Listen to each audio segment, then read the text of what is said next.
हमारे अंदर ऐसा विश्वास होना चाहिए जो परमेश्वर के द्वारा स्वीकृत हो। प्रकाशित वाक्य अध्याय 21 वचन 1 से 27। परमेश्वर ने हमें नया स्वर्ग और नई पृथ्वी दी है। परमेश्वर हमें बताता है कि जो कुछ तुम अभी देखते हो, पहला स्वर्ग और पहली पृथ्वी और उसकी सारी चीजें, सब गायब हो जाएगा और वह हमें उनके स्थान पर एक नए ब्रह्मांड में एक नया स्वर्ग और एक नई पृथ्वी और एक नया समुद्र देगा और सभी चीजों को नया करेगा। इसका मतलब यह है कि प्रभु परमेश्वर नए स्वर्ग और पृथ्वी को अपने उपहार के रूप में उन संतों को देंगे जिन्होंने पहले पुनरुत्थान में भाग लिया था। यह आशीष परमेश्वर की ओर से एक उपहार है जो वह अपने उन संतों को प्रदान करेगा जिन्होंने अपने पापों की क्षमा प्राप्त कर ली है। इसलिए परमेश्वर यह आशीष उन संतों को देगा जिन्होंने पहले पुनरुत्थान में भाग लिया था।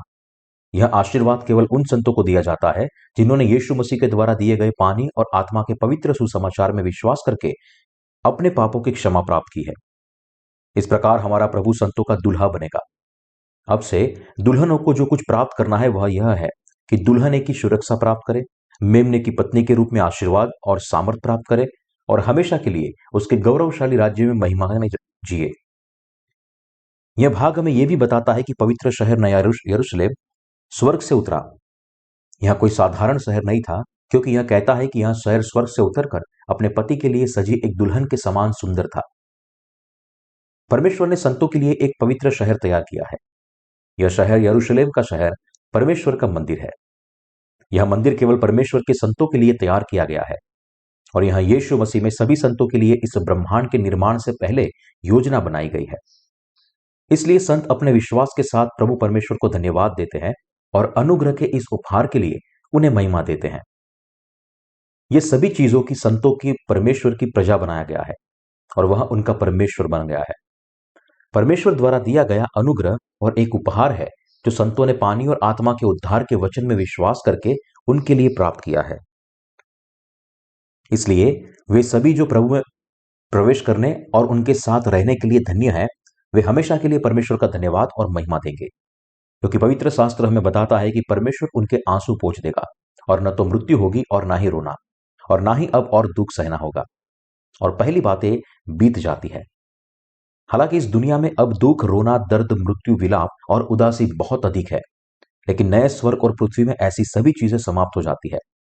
जो लोग प्रभु द्वारा दिए गए नए स्वर्ग और पृथ्वी में रहते हैं, वे अब दुख के आंसू नहीं बहाएंगे या अपने प्रियजनों के खोने के लिए दुख में नहीं रोएंगे, कभी नहीं। अब नए स्वर्ग और पृथ्वी में संतों के प्रवेश का यहां समय आता है तो पहला स्वर्ग, पहली पृथ्वी और उनके सभी दुख गायब हो जाते हैं और जो कुछ भी संतों की प्रतीक्षा करता है वह है नए स्वर्ग और पृथ्वी में हमेशा के लिए परमेश्वर के साथ अपने गौरव और सभी आशीषों के साथ जीवन जीना। परमेश्वर ने पहले संसार की सभी अपूर्णताओं को दूर कर दिया और इस नई दुनिया को परिपूर्ण बनाया। अध्याय 21 का मुख्य भाग हमें एक नए स्वर्ग और पृथ्वी के बारे में बताता है, जो अध्याय 20 में वर्णित 1000 साल के राज्य की बीत जाने के बाद इस दुनिया के पूर्ण विनाश का अनुसरण करेगा। अध्याय 20 के साथ जो कुछ भी इस पृथ्वी के संबंधित है वह सब समाप्त हो गया। मसीह विरोधी, झूठे भविष्यवक्ता, उसके अनुयायी और जो लोग परमेश्वर पर विश्वास नहीं करते थे लेकिन इस दुनिया में उनके खिलाफ खड़े हुए थे, उनका युग समाप्त हो चुका है। जब 1000 साल का राज्य करीब आता है तब वे सभी आग में डाल दिए जाएंगे। अब केवल एक ही जगह है जहां उन्हें देखा जा सकता है और वह है नरक। इस प्रकार अध्याय 21 में परमेश्वर हमें नए स्वर्ग और पृथ्वी के बारे में बताता है कि वह संतों को एक पूर्णता का स्थान देगा जहां कोई पापी कभी नहीं मिल सकता। जैसे जंगली जानवरों को देखने के लिए आप चिड़ियाघर जाते हैं, वैसे ही समय आने पर जो कोई भी शैतान और उसके अनुयायियों को देखना चाहता है उसे नरक की यात्रा करनी होगी। जिस स्थान पर परमेश्वर हमें नया स्वर्ग और पृथ्वी देगा वहां हमारा प्रभु भी हमारे साथ रहेगा। परमेश्वर ने हमारे लिए सुंदर प्रकृति और शानदार हरे भरे बगीचों के साथ पवित्र शहर भी बनाया है। जब नया स्वर्ग और पृथ्वी आएंगे तो पहली दुनिया की सभी चीजें और उसकी सभी अपूर्णताएं गायब हो गई होगी। केवल सत्य का अस्तित्व होगा और संपूर्ण संत स्वर्ग के पूरे राज्य पर हमेशा और हमेशा के लिए शासन करेंगे। अपनी वर्तमान स्थिति से निराश मत हो। यह वर्तमान युग अंधकार और निराशा का युग है। आशा इस युग में कहीं नहीं मिलती, जिसका भविष्य केवल अनिश्चितता के बादल से घिरा है। इसलिए कभी कभी हम निराश और कमजोर महसूस करते हैं, फिर भले ही हम सुसमाचार का प्रचार क्यों न कर रहे हो। जहां तक मेरी बात है, मेरा दिल अक्सर इस वजह से उदास रहता था लेकिन प्रकाशित वाक्य के वचन को पढ़ते हुए और उसके अंशों की व्याख्या करते हुए मैंने समझा है कि परमेश्वर के संतों और सेवकों को अंत समय का सामना करना पड़ रहा है। इससे दुखी होने की कोई बात नहीं है। मुझे यह भी समझने की वर्तमान क्लेश और कष्ट केवल अल्पकालिक है और यहां की एक उज्जवल दुनिया मेरी आंखों के सामने खड़ी है। परमेश्वर ने मेरे दिल को फिर कभी परेशान न होने के लिए मजबूत किया है। यदि हम केवल अपनी वर्तमान परिस्थिति को देखें तो हमारा जीवन वास्तव में निराशाजनक, दुखद और रुचिहीन है और सुसमाचार की सेवा करते समय हमारे पास आने वाली निरंतर परेशानियों से हम निराश होने की संभावना रखते हैं। लेकिन प्रभु के सभी आशीर्वादों के कारण जो हमारे पास आ रहे हैं, भले ही वे हमारी दैनिक आंखों से नहीं देखे जा सकते, लेकिन हमारे हृदय सभी भटकावों से मुक्त हो गए हैं और इसके बजाय बड़ी आशा और आनंद से भर गए हैं। हमें दुख में जीने की बिल्कुल आवश्यकता नहीं है। इसका कारण यह है कि हमारे परमेश्वर ने हमें पहले ही नया स्वर्ग और पृथ्वी दे दिया है। क्या आप नए स्वर्ग और पृथ्वी में विश्वास करते हैं? यदि क्या आपने इसका अनुभव नहीं किया है, क्या आपने कभी इस पर विचार किया है? इस धरती में भी कुछ खूबसूरत जगह है। जब हम इस दुनिया में जीते के अच्छे वातावरण की बात करते हैं तो हम आमतौर पर पेड़ों, नदियों के अलावा हरे भरे चारगाहों, खेतों में फूलों और अच्छे लोगों की बात कर रहे हैं। वहां भी साफ पानी बहना चाहिए और उसमें कोई बुरे लोग नहीं होने चाहिए और ना ही किसी चीज की कमी होनी चाहिए। जब ऐसी सभी शर्तें पूरी हो जाती है तो हम कहते हैं कि यह सबसे शानदार माहौल है। लेकिन स्वर्ग में सब कुछ परिपूर्ण है, पूरी दुनिया में सबसे अच्छी जगह की तुलना में कहीं अधिक और बेहतर। तो सवाल यह है कि परमेश्वर ने इस संपूर्ण तरीके से बनाए हुए पवित्र नगर को किसके लिए तैयार किया है और इसे किसके लिए स्वर्ग में नीचे लाएगा? परमेश्वर ने इस शहर को संतों के अलावा किसी और के लिए नहीं बनाया। इसलिए हम सब पहली पृथ्वी के बारे में सब कुछ भूल सकते हैं। यद्यपि हम 1000 साल के राज्य में अगले संसार में अध्याय 21 में वर्णित नए स्वर्ग और पृथ्वी में महिमा में रहेंगे, जिसे परमेश्वर वास्तव में हमें देना चाहता है, तो हम और भी अधिक महिमा में प्रभु के साथ रहेंगे। ऐसा करने के लिए परमेश्वर ने हमें यीशु मसीह को भेजकर बचाया है और हमारा पुनरुत्थान और रैप्चर किया है। पुनरुत्थान यीशु के शरीर की तरह परिपूर्ण बनाए गए शरीरों में प्रभु के साथ रहना, आनंदमय और धन्य जीवन की एक चित्र परिपूर्ण की छवि प्रदान करता है जो हमारी प्रतीक्षा कर रहा है। हम नए स्वर्ग और पृथ्वी का राज्य देने के लिए परमेश्वर ने आपने और मुझे इस पृथ्वी पर जन्म लेने के लिए बनाया है और उन्होंने हमें बचाया है। यदि संत इस संसार में परमेश्वर के गहन विधान की समझ में साथ जीते हैं तो वे सभी बिना किसी कठिनाई का सामना किए, दुख सहे या निराशा का सामना किए बिना अच्छी तरह से जी सकते हैं। यह देखकर कि प्रभु ने क्या किया है और भविष्य में वह हमारे लिए क्या करेगा, हम सभी उद्यमी और सकारात्मक रूप से जी सकते हैं। लेकिन यदि हम दुख को और इस धरती की राजनीति, अर्थशास्त्र और समाज की निराशाजनक स्थिति को देखें तो निराशा में पड़ने के अलावा और कोई चारा नहीं है। आपको और मुझे यह भी कभी नहीं भूलना चाहिए कि परमेश्वर ने हमें नया स्वर्ग और पृथ्वी दी है और वह स्वर्ग हमारा है। यह सच्चाई है, यह तथ्य है। भले यह दुनिया आपको दुखी करने की कोशिश करे, इससे कभी दुखी ना हो और ना ही क्रोधित हो, बल्कि केवल प्रभु की ओर देखे और अपने जीवन को आशा के साथ जियो, यह विश्वास करते हुए कि प्रभु ने वास्तव में अपने संतों को नया स्वर्ग और पृथ्वी दिया है। परमेश्वर ने कहा कि वह सब कुछ नया कर देगा। उसने यूहन्ना से इस वचनों को लिखने के लिए कहा कि वह सब कुछ नया कर देगा, क्योंकि यह वचन सत्य और विश्वास योग्य है। जो लोग पहले पुनरुत्थान में भाग लेते हैं वे भी उस स्थान पर रहने की इन सभी आशीषों में भाग लेंगे जहां परमेश्वर ने सभी चीजों को नया बनाया होगा। यह कुछ ऐसा है जिसे हम अपने मानवीय निर्मित विचारों से सपने में भी नहीं देख सकते हैं, लेकिन यह कुछ ऐसा है जिसे परमेश्वर ने अपने संतों के लिए तैयार किया है। इस प्रकार इस महान कार्य को पूरा करने के लिए संत और सभी चीजें हमेशा के लिए तैयार की जाएगी। बाइबल कहती है कि विश्वास आशा की हुई वस्तुओं का निश्चय और अनदेखी वस्तुओं का प्रमाण है। दूसरे शब्दों में, हालांकि हम इन चीजों को अपनी आंखों से नहीं देख सकते हैं, फिर भी यह सभी सत्य है। हमने अपने सभी पापों से बचाए जाने की आशा की थी और अपने उद्धार में विश्वास करके हम वास्तव में बचाए गए हैं। और क्योंकि हमने बचाए जाने के बाद एक संपूर्ण और परिपूर्ण दुनिया में हमेशा के लिए जीने की इच्छा और आशा की है, जिसमें कुछ भी कमी नहीं है, परमेश्वर ने वास्तव में हमारे लिए एक आशा को पूरा किया है। हमने जो कुछ भी चाहा है और आशा की है वह सब सच होगा, क्योंकि हमारी सभी आशाएं सच्ची है। प्रकाशित वाक्य के 10वें अध्याय में जब प्रभु ने अपने दूत के द्वारा जो समुद्र और पृथ्वी पर खड़ा था यूहन्ना से बात की, और जब यूहन्ना ने उसे लिखने की कोशिश की तो परमेश्वर ने उसे न लिखने के लिए कहा। जो बातें प्रभु ने कही उनमें से कुछ ऐसी बातें हैं जिन्हें उसने लिखने की अनुमति नहीं दी, क्योंकि ये ऐसे रहस्य हैं जिन्हें वह केवल हम संतों के ऊपर ही प्रकट करेगा। यह रहस्य कुछ और नहीं बल्कि हमारा रैप्चर है। यह जानने के लिए कि हमारा रैप्चर किस बिंदु पर होगा, हमें पहले यह समझना होगा कि परमेश्वर की सातवीं तुरही इस रहस्य को सुलझाने का निर्णायक प्रमाण है। तो फिर सातवीं तुरही कब बजेगी? सातवीं तुरही तब बजेगी जब महान क्लेश की 7 वर्ष की अवधि के पहले 3.5 वर्ष बीत जाएंगे। यह तब होगा जब संतों का पुनरुत्थान और रैप्चर आएगा। और जब रैप्चर समाप्त हो जाएगा तो 7 कटोरों की विपत्तियां शीघ्र ही उंडेली जाएगी। कुछ साल पहले मैंने एशिया माइनर की 7 कलीसिया शीर्षक वाले विषय के साथ एक जागृति की मीटिंग आयोजित की थी। मैंने एशिया माइनर की 7 कलीसियाओं पर एक पुस्तक भी लिखी है और इसकी विषय वस्तु मेरे द्वारा वर्तमान भाग के बारे में जो कुछ भी समझाया गया है उसके अनुरूप है। पुस्तक में दिए गए उपदेशों को देखकर मैं समझ सकता हूं कि हालांकि समय काफी बदल गया है, लेकिन परमेश्वर का वचन बीतते समय की परवाह किए बिना थोड़ा सा भी नहीं बदला। क्या आप उस नए स्वर्ग और नई पृथ्वी में रहना चाहते हैं जिसे परमेश्वर ने आपको और मेरे लिए तैयार किया है? इस दुनिया की कमियां अब वहां मिलती नहीं। जब परमेश्वर ने कहा कि वह सभी चीजों को नया बना देगा, तो कुछ लोग इसकी व्याख्या यह कहते हुए कर सकते हैं कि वह जो पहले से मौजूद था उसे फिर से बनाएगा। लेकिन अध्याय 21 से और आगे यह बिल्कुल एक नई दुनिया है जो अतीत से बिल्कुल अलग है। नया जन्म प्राप्त करने वाले लोग परमेश्वर द्वारा पूरी तरह से नया बनाए गए नए स्वर्ग और पृथ्वी में भाग लेंगे, क्योंकि वे ही है जिनको अंदर दैवीय गुण है। दूसरे शब्दों में, क्योंकि वे दैवीय क्षेत्र के सहभागी बन गए हैं।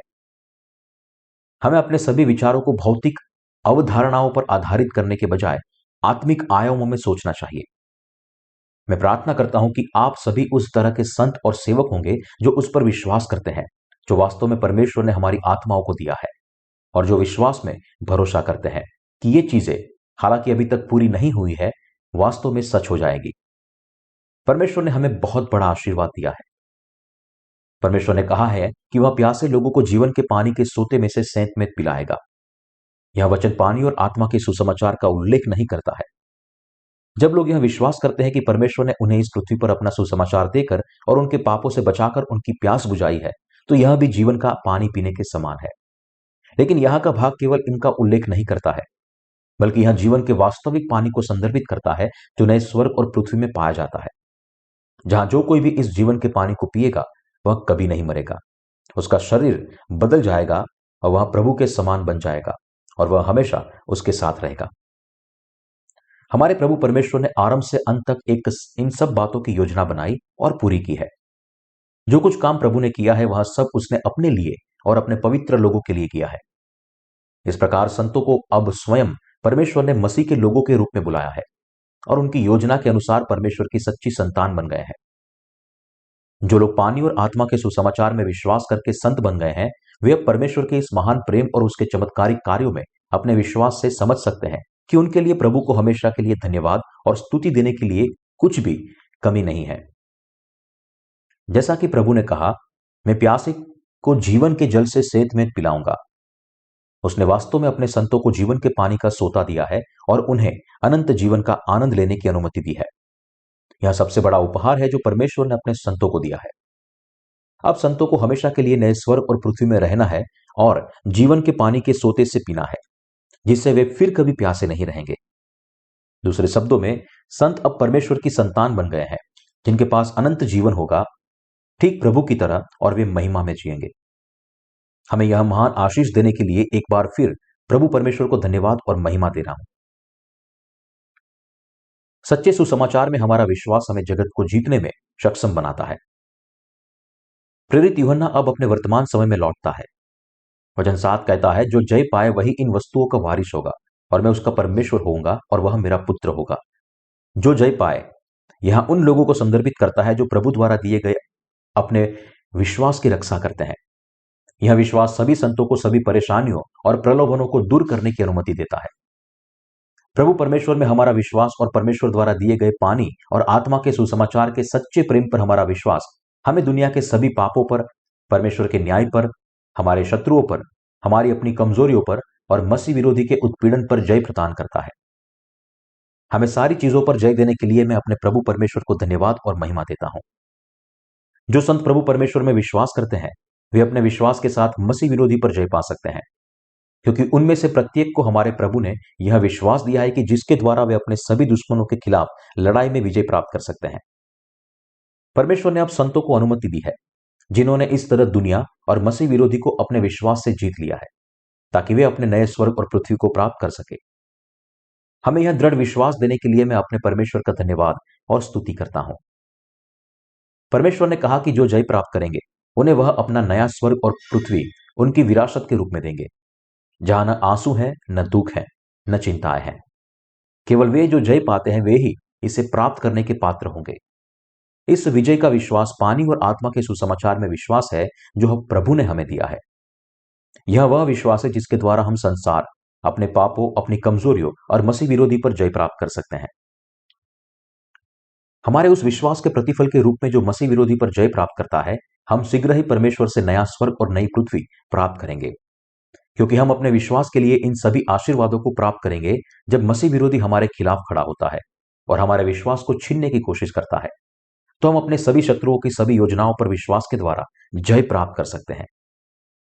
जो लोग जय प्राप्त करते हैं वे परमेश्वर के वचन में विश्वास करते हैं, भले ही दूसरे उन्हें कुछ भी कहे, और सच्चाई में अपने विश्वास की रक्षा करे कि प्रभु ने उन्हें सभी पापों को दूर कर दिया है। हम में से जो लोग हमारे पापों की क्षमा प्राप्त करने और नया जन्म लेने के बाद अब अंत समय में जी रहे हैं, उन्हें विश्वास के साथ मसीह विरोधी की योजनाओं पर विजय प्राप्त करनी चाहिए। हम इस सच्चाई में विश्वास के साथ अल्पकालिक क्लेशों को दूर कर सकते हैं कि प्रभु ने हमें अपना नया स्वर्ग और पृथ्वी, साथ ही सभी धन, वैभव और महिमा दी है। जब एक बेहतर दुनिया हमारी प्रतीक्षा कर रही है, तो क्या हम वास्तव में इस विश्वास के सुसमाचार को धोखा देंगे? जब कल बेहतर चीजें हमारे पास आएंगी, जब आश्चर्यजनक रूप से अद्भुत चीजें हमारा इंतजार कर रही होगी, यदि हम केवल एक दिन के लिए दृढ़ रहे, तो क्या हम आज की कठिनाई का सामना नहीं कर पाएंगे? हम सब टिके रह सकते हैं। बाइबल हमें बार बार विश्वास, आशा और प्रेम के बारे में बताती है, जिसे संतों को अपने मन में आवश्यक गुणों के रूप में रखना चाहिए। जिनके पास आशा है वह विश्वास करके अपने वर्तमान क्लेशों को दूर करने में सक्षम है कि यह सभी आशीषें परमेश्वर ने उन्हें दी है जो उनकी वास्तविकता है। और क्योंकि अंत समय की विपत्तियां थोड़े समय के लिए ही रहती है, और क्योंकि परमेश्वर अपने संतों को उनसे बचाने का मार्ग भी देगा, इसलिए हम सब टिके रह सकते हैं। मुझे आशा है कि आप इसी पल से नए स्वर्ग और पृथ्वी में प्रवेश करें और उसमें विश्वास के स्तर में रहेंगे। विश्वास के स्तर में यह सब वचन आपके शरीर की त्वचा के बजाय विश्वास के माध्यम से आपके हृदय को छूना चाहिए। जब ऐसा होगा तब आपका हृदय मजबूत हो जाएगा, क्योंकि उसे नई सामर्थ्य मिलेगी और उसमें आशा होगी। अंतिम समय में सभी संत शहीद हो जाएंगे। उस आशा को देखते हुए जिसे हमने नए स्वर्ग और पृथ्वी में रखा है, हम नए सिरे से शहादत को स्वीकार करने में सक्षम होंगे। अपने गुण में हमारे प्रभु परमेश्वर सत्य के परमेश्वर और प्रेम के परमेश्वर है। तो फिर वे कौन लोग हैं जो परमेश्वर के सामने मौलिक रूप से डरपोक है? ये वे हैं जो मूल पाप के साथ पैदा हुए हैं और जिन्होंने प्रभु द्वारा दिए गए पानी और आत्मा के सुसमाचार के वचन से अपने सभी पापों को शुद्ध नहीं किया है। क्योंकि वे परमेश्वर की आराधना से अधिक अपने स्वभाव में दुष्टों की पूजा करते हैं, वे स्पष्ट रूप से शैतान के सेवक बन गए हैं। क्योंकि वे प्रभु परमेश्वर के सामने बुराई की उपासना करते हैं और वे ज्योति से अधिक अंधकार से प्रेम करते हैं और उसका अनुसरण करते हैं, इसलिए वे प्रभु परमेश्वर के सामने डरपोक हैं। वे सभी जो परमेश्वर के सामने डरपोक हैं, वो आग और गंधक से जलती हुई झील में हिस्सा लेंगे। यह एक स्थापित तथ्य है कि ये लोग जो अपने हृदय में अपने पापों के कारण स्वयं अंधकार हैं, उनके पास परमेश्वर का भय मानने के अलावा और कोई विकल्प नहीं है। जैसे शैतान के लोगों की आत्माएं अंधकार से प्रेम करती है, वैसे ही वे उस प्रभु के सामने कायर है जो उजियाला बन गया है। यही कारण है कि उन्हें अपनी बुराई और कमजोरियों को परमेश्वर के पास ले जाना चाहिए और उससे अपने पापों की क्षमा प्राप्त करनी चाहिए। जो लोग प्रभु द्वारा दिए गए पानी और आत्मा के सुसमाचार में विश्वास नहीं करते, वे परमेश्वर के सामने सबसे बड़े पापी और परमेश्वर के शत्रु है। जैसा कि उनकी आत्मा घिनौने लोगों की है, और क्योंकि वे परमेश्वर के खिलाफ खड़े हैं, हर तरह के पाप से प्रेम करते हैं, झूठे संकेतों का पालन करते हैं, सभी प्रकार की मूर्तियों की पूजा करते हैं और सभी प्रकार के झूठ बोलते हैं, इसलिए वे परमेश्वर के धर्मी न्याय से वे सभी आग और गंधक में जलती हुई झील में डाल दिए जाएंगे। यह उनकी दूसरी मौत की सजा है। दूसरी मौत की सजा उन लोगों को दी जाएगी जिन्हें नरक में भेजा जाएगा। और ये वे हैं जो कम कायर है, जो विश्वास नहीं करते, जो घिनौने हैं, जो हत्यारे हैं, जो व्यभिचारी है, टोन्हे है और मूर्ति पूजक है, जो मसीह विरोधी और उनके अनुयायियों के साथ है। अब परमेश्वर के प्रेम को स्वीकार नहीं करते। जो परमेश्वर पर विश्वास नहीं करते वे सबसे दुष्ट है। बाइबल हमें बताती है कि इन सभी दुष्टों को आग और गंधक से जलती हुई जेल में डाल दिया जाएगा। यही कारण है कि बाइबल इसे दूसरी मृत्यु भी कहती है। जो लोग दूसरे पुनरुत्थान में भाग लेते हैं वे आग में फेंके जाने पर भी नहीं मरेंगे, और आग में डाले जाने के इसी उद्देश्य के लिए उन्हें उस शरीर में पुनरुत्थित किया जाएगा जो हमेशा के लिए जीवित रहेगा। परमेश्वर पर विश्वास न करने वालों ने को फिर से जिलाया जाएगा कि वे आग और गंधक की झील में डाल दिए जाए। दूसरा पुनरुत्थान जो बिना मरे नरक की आग में अनंत पीड़ा लाएगा, इन सभी लोगों के लिए आरक्षित है जो विश्वास नहीं करते हैं। 7 विपत्तियों वाले 7 कटोरे डालने के कुछ ही समय बाद 1000 साल का राज्य पूरा हो जाएगा, और जब इसके 1000 साल बीत जाएंगे तो संत नए स्वर्ग और नई पृथ्वी पर चले जाएंगे। इस वाक्यांश में मैं तुम्हें दुल्हन अर्थात मेमने की पत्नी दिखाऊंगा। मेमने की पत्नी यहां उन लोगों को संदर्भित करती हैं जो यीशु मसीह द्वारा दिए गए पानी और आत्मा के सुसमाचार पर विश्वास करके बचाए गए हैं। पवित्र नगर की महिमा और सुंदरता वर्णन से परे है। यरूशलेम शहर पवित्र शहर को संदर्भित करता है जहां संतों को अपने दूल्हे के साथ रहना है। यूहन्ना ने जो शहर देखा वह वाकई बहुत खूबसूरत और शानदार था। यह आकार में राजसी था, अंदर से बाहर कीमती पत्थरों से सजा बिल्लौर की तरह साफ था। स्वर्गदूत ने यूहन्ना को दिखाया कि यीशु मसीह की दुल्हने अपने दूल्हे के साथ कहां रहेगी। कीमती पत्थरों से बने महल में रहने की कल्पना करें। 12 विभिन्न प्रकार के कीमती पत्थरों से बने इस शहर में जो मेमने की दुल्हन बनने वाले हैं वे हमेशा के लिए जीवित रहेंगे। यह शहर परमेश्वर का उपहार है जो वह मेमने की पत्नी को देगा। यह भाग हमें बताता है कि यरूशलेम शहर शानदार ढंग से चमकता है और उसकी ज्योति बहुत ही मूल्यवान पत्थर की अर्थात बिल्लोर के समान यशब की तरह स्वच्छ है। इसलिए परमेश्वर की महिमा उस नगर और उसमें के सब रहने वालों के लिए है। परमेश्वर का राज्य उजियाले का राज्य है, और इसलिए केवल वे ही जो अपने सभी अंधकार, कमजोरियों और पापों से मुक्त हो गए हैं इस शहर में प्रवेश कर सकते हैं और इसमें रह सकते हैं। इसलिए इस पवित्र शहर में प्रवेश करने के लिए हम सभी को केवल पानी और आत्मा के सुसमाचार के सच्चे वचन पर विश्वास करना चाहिए जो हमारे प्रभु ने हमें दिया है। यह भाग कहता है कि शहर में 12 द्वारों के साथ एक बड़ी और ऊंची शहर बना है, और यह कहता है कि फाटकों पर नाम लिखे हुए हैं, और यह नाम इजरायलियों के 12 गोत्रों के नाम है। परमेश्वर हमें बताता है कि उसने वास्तव में इस शहर को अपने संतों के लिए तैयार किया है जो एक महान और ऊंची शहरपनाह से घिरा हुआ है। यह एक आत्मिक संकेत है कि इस पवित्र शहर में प्रवेश करने का रास्ता उतना ही कठिन है। दूसरे शब्दों में यह हमें बताता है कि परमेश्वर के सामने हमारे सभी पापों से बचाया जाना मानवीय प्रयासों या परमेश्वर की सृष्टि की हुई दुनिया की भौतिक चीजों से असंभव है। हमारे सभी पापों से मुक्त होने और परमेश्वर के पवित्र शहर में प्रवेश करने के लिए यह बहुत ही आवश्यक है कि हमारे पास यीशु के 12 शिष्यों के समान विश्वास हो, वह विश्वास जो पानी और आत्मा के सुसमाचार की सच्चाई में विश्वास करता हो। इस प्रकार कोई भी व्यक्ति जिसे पानी और आत्मा के सुसमाचार में यह विश्वास नहीं है वह कभी भी इस पवित्र शहर में प्रवेश नहीं कर सकता। प्रभु परमेश्वर द्वारा नियुक्त द्वारपालों के रूप में खड़े 12 स्वर्गदूतों को शहर की रक्षा की जाती है। दूसरी ओर वाक्यांश उनके द्वारों पर लिखे गए नाम हमें बताता है कि इस शहर के मौलिक कौन है, और इसका फैसला पहले ही किया जा चुका है, क्योंकि इसके मालिक कोई और नहीं बल्कि स्वयं परमेश्वर और उनके लोग हैं, और यह शहर परमेश्वर के लोगों का है जो अब परमेश्वर की संतान बन गए हैं। इस पवित्र शहर के उत्तर, दक्षिण, पूर्व और पश्चिम की चारों दिशाओं से प्रत्येक में 3 फाटक है। मुझे यकीन है कि प्रभु ने इन 3 फाटकों का उल्लेख विशेष रूप से हमें यह बताने के लिए किया है कि वे विशेष रूप से उस सुसमाचार से संबंधित है जिस पर हम विश्वास करते हैं। पहला यूहन्ना अध्याय 5 वचन 7 और 8 कहता है कि ऐसे 3 तत्व हैं जो स्वर्ग और पृथ्वी दोनों में सच्चे सुसमाचार के गवाह है। केवल वे जो स्वर्ग और पृथ्वी दोनों में इन 3 गवाहों पर विश्वास करते हैं वे ही स्वर्ग में प्रवेश कर सकते हैं। हम नया जन्म पाए हुए लोग त्रिएक परमेश्वर और पानी, लहू और आत्मा के माध्यम से हमें बचाने के उसके धर्मी कार्य में विश्वास करते हैं। यह तथ्य कि 12 प्रेरितों के नाम शहर की दीवार की 12 नींवों पर लिखे गए हैं हमें बताता है कि प्रभु ने ठीक वैसा ही किया है जैसा उसने वादा किया था, कि वह उनके नामों को जीवन की पुस्तक से मिटाएगा नहीं बल्कि उन्हें लिख लेगा। ग्रीक में एक फरलांग स्टेडियन दूरी के लिए माप की एक इकाई है जो आग के माप में लगभग 600 फीट जब बाइबल हमें बताती है कि स्वर्ग में वर्गाकार शहर का प्रत्येक कोना 12,000 फरलोंग माप का है, तो यह हमें बता रहा है कि प्रत्येक कोनों का माप लगभग 2,220 किलोमीटर यानी कि 1,390 मील है। हमें यह भी बताता जाता है कि इसकी लंबाई, चौड़ाई और ऊंचाई समान है। शहर का राजसी आकार हमें बताता है कि परमेश्वर का राज्य कितना महान और गौरवशाली है। बाइबल में नंबर 4 पीड़ा के अर्थ को दर्शाता है। जिस विश्वास की प्रभु हमसे मांग करता है वह कोई और नहीं, लेकिन जो किसी भी व्यक्ति के पास हो सकती है। लेकिन यह विश्वास केवल उन लोगों द्वारा प्राप्त किया जा सकता है जो परमेश्वर के वचन को स्वीकार करते हैं, फिर भले ही वे इसे अपने मानवीय विचारों से पूरी तरह न समझ सके। एक मसीही के रूप में केवल यीशु के क्रूस पर विश्वास करके और प्रभु ही परमेश्वर और उद्धार करता है, यह विश्वास करने के द्वारा परमेश्वर के पवित्र शहर में प्रवेश करना संभव है।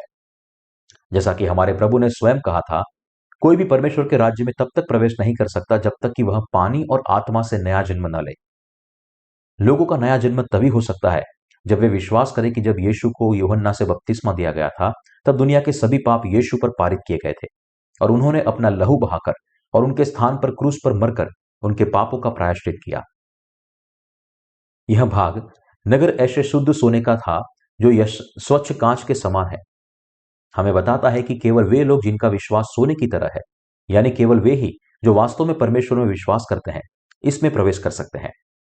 यह हमें बताता है कि यह विश्वास जो किसी को प्रभु के पवित्र शहर में प्रवेश करने की अनुमति देता है, वह उस तरह का विश्वास है जो परमेश्वर के वचन पर ठीक उसी तरह विश्वास करता है जैसा कि लिखा गया है, जो कि शुद्ध और सभी सांसारिक चीजों से मुक्त है। दूसरे शब्दों में यह हमें बताता है कि व्यक्ति को पानी और आत्मा से नया जन्म प्राप्त करने के लिए परमेश्वर के वचन को स्वीकार करना चाहिए, वास्तव में इस वचन में विश्वास करना चाहिए और अपने विश्वास को शुद्ध करना चाहिए। शहर की दीवार की नींव सभी प्रकार के कीमती पत्थरों से सजी हुई है, जो हमें बताती है कि हम अपने प्रभु के वचन से विश्वास के विभिन्न पहलुओं से पोषित हो सकते हैं। हमारे पास न केवल पानी और आत्मा के सुसमाचार में या स्वर्ग और 1000 साल के राज्य की आशा में विश्वास होना चाहिए, लेकिन हमारे पास अनुशासित विश्वास भी होना चाहिए। यह प्रशिक्षित विश्वास वर्तमान कष्टों को सहते हुए भी परमेश्वर के वचन के माध्यम से आता है। प्रभु ने संतों को न केवल उनके पापों की क्षमा का आशीर्वाद दिया है, बल्कि उनकी आशा की पूर्ति का आशीर्वाद भी दिया है कि जिनके पापों को क्षमा कर दिया गया है, वे 1000 साल के राज्य और स्वर्ग में प्रवेश करेंगे। हम संत केवल परमेश्वर को धन्यवाद दे सकते हैं कि हमें नए स्वर्ग और पृथ्वी में प्रवेश करने के लिए योग्य बनाया गया है, जहां न तो उदासी है और ना ही दुख है। पवित्र शहर में प्रवेश करने वाले संतों को इस धरती पर अपने विश्वास के केंद्र में मजबूती से खड़े होने के दौरान बहुत धैर्य रखने की आवश्यकता है।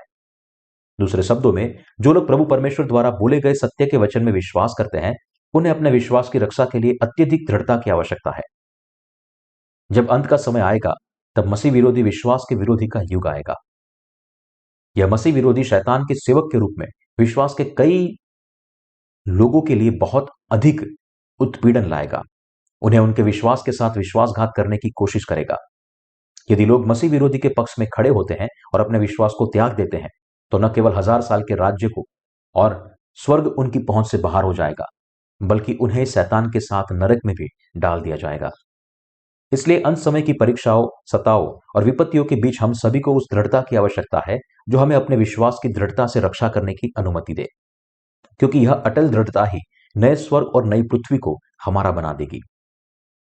नए स्वर्ग और पृथ्वी में रहना प्रभु की बाहों में आलिंगन में रहने जैसा है, क्योंकि यीशु मसीह जो नई दुनिया का प्रकाश बन गया है और पवित्र पृथ्वी पर अपने प्रकाश के रूप में चमकता है, उस पर सूर्य का या चंद्रमा के उजियाले की कोई आवश्यकता नहीं है। यीशु मसीह हमारा उद्धारकर्ता, सृष्टिकर्ता और न्यायी है, और नए स्वर्ग और पृथ्वी में यह परमेश्वर है जो हमारे साथ रहता है। उसी के द्वारा हम स्वर्ग में प्रवेश करते हैं और उसी से सभी आशीर्वाद को प्रदान होते हैं। संतों के पास इस परमेश्वर की हमेशा स्तुति करने के अलावा और कुछ नहीं है। किंग जेम्स संस्करण में वचन 24 को निम्नलिखित रूप में लिखा गया है, जाति जाति के लोग उसकी ज्योति में चले फिरेंगे और पृथ्वी के राजा अपने अपने तेज का सामान उसमें लाएंगे। जब ये यहां कहता है कि पृथ्वी की महिमा को स्वर्ग में लाया गया है, तो इसका मतलब यह नहीं है कि जिन्होंने पहली पृथ्वी पर राज्य किया था और वे अमीर थे, इसलिए वे अपने धन को नए स्वर्ग और पृथ्वी में लाएंगे। यहां की पृथ्वी 1000 साल के राज्य की पृथ्वी को संदर्भित करती है। यद्यपि संत बचाए गए हैं और सभी एक ही तरीके से 1000 साल के राज्य में प्रवेश करेंगे, फिर भी उन्हें अलग अलग अधिकार दिए जाएंगे। कुछ 10 शहरों पर और बाकी 5 शहरों पर शासन करेंगे, जो कि पहली पृथ्वी में रहते हुए सुसमाचार का प्रचार करने के उनके प्रयास पर निर्भर करता है। यहाँ वचन 24 हमें बताता है कि ये राजा जिनके पास अलग अलग अधिकार थे, वे नए स्वर्ग और पृथ्वी में चले जाएंगे। दूसरे शब्दों में, जिन्होंने 1000 साल के राज्य में राज्य किया, वे नए स्वर्ग और पृथ्वी में राजाओं के रूप में प्रवेश करेंगे और प्रभु में अपने विश्वास और अपनी सारी महिमा और सम्मान को साथ लेकर जाएंगे। इसलिए इसका इस पहली पृथ्वी से कोई लेना देना नहीं है, जहां हम सभी अभी रहते हैं। क्योंकि नया स्वर्ग और पृथ्वी, जहां पवित्र शहर स्थित है, पहले से ही पवित्र प्रकाश से भरा हुआ है। इसमें कोई रात नहीं हो सकती, ना ही कोई बुराई हो सकती है। इस संसार के मसीही और गैर मसीही दोनों में समान रूप से वे सभी जो पानी और आत्मा के सुसमाचार की सच्चाई को नहीं जानते हैं, वे अशुद्ध, घिनौने और झूठे हैं। इसलिए वे पवित्र शहर में प्रवेश नहीं कर सकते। क्योंकि जो कोई भी पानी और आत्मा के सुसमाचार पर विश्वास करता है, वह स्वर्ग में प्रवेश कर सकता है। पानी और आत्मा का यहां सुसमाचार स्वर्ग की और पाप की क्षमा की कुंजी है। आपको यहां समझना चाहिए कि जब आप पहचानते हैं और विश्वास करते हैं कि परमेश्वर ने आपको यह कुंजी दी है, तो आपका नाम जीवन की पुस्तक में लिखा जाएगा। और जब आप इस सुसमाचार की सच्चाई को स्वीकार करते हैं, तो आप इस पवित्र शहर में प्रवेश करने के आशीर्वाद के वस्त्र पहनेंगे। विश्वास करें कि पवित्र शहर हमें पहले ही दिया जा चुका है और अपने जीवन को उसी के अनुसार आशा के साथ जिए। क्योंकि वर्तमान समय में हम जो कुछ भी सामना कर रहे हैं, वह इस धर्मनिरपेक्ष दुनिया की मूल्य प्रणाली द्वारा मापा जाता है। हम वास्तव में यह नहीं समझ सकते कि सच्ची खुशी क्या है। लेकिन जब हम परमेश्वर की नापने वाली छड़ी से नापते हैं, तो हम सभी यह समझ सकते हैं कि जिनके पास स्वर्ग है, वे वास्तव में सुखी है। क्यों? क्योंकि देर सवेर दुनिया की सारी चीजें गायब हो जाएंगी। हमारी आशा के बदले में वे सभी गायब हो जाएंगे, क्योंकि क्लेश और विपत्तियां उनके अंत में आती है, जैसा कि परमेश्वर की योजना के अनुसार होता है। शरीर की ऐसी चीजों में अपनी आशा रखने से बड़ी मूर्खता और कुछ नहीं हो सकती है, जो बस जलकर राख हो जाती है। लेकिन इसके विपरीत जो अपनी आशा अनंत स्वर्ग और राज्य में रखते हैं, जो न कभी सड़ेगा और न कभी जलेगा, वे धन्य है। केवल वे ही जो पाप रहित है, परमेश्वर द्वारा तैयार किए गए पवित्र शहर यरूशलेम में प्रवेश कर सकते हैं। इस दुनिया में सबसे खुश लोग वे हैं जिनके पास स्वर्ग है, जिनके पापों को माफ कर दिया गया है और उन्हें साफ कर दिया गया है। हमें अपने जीवन को परमेश्वर के आशीष से जीना चाहिए, जो हमें नया स्वर्ग और पृथ्वी देने के लिए उसकी महिमा करते हैं, और जो सच्चे सुसमाचार के प्रचार के लिए खुद को समर्पित करते हैं, जो प्रत्येक आत्मा को स्वर्ग में प्रवेश करने में सक्षम बनाता है। आइए हम सभी लोग ऐसी आशीषों में जीवन जिए। आइए हम परमेश्वर से प्रेम प्राप्त करें, और जब हम अपने परमेश्वर की उपस्थिति के सामने खड़े हो, तो हम सभी हमेशा उसकी बाहों में आलिंगन में रहें।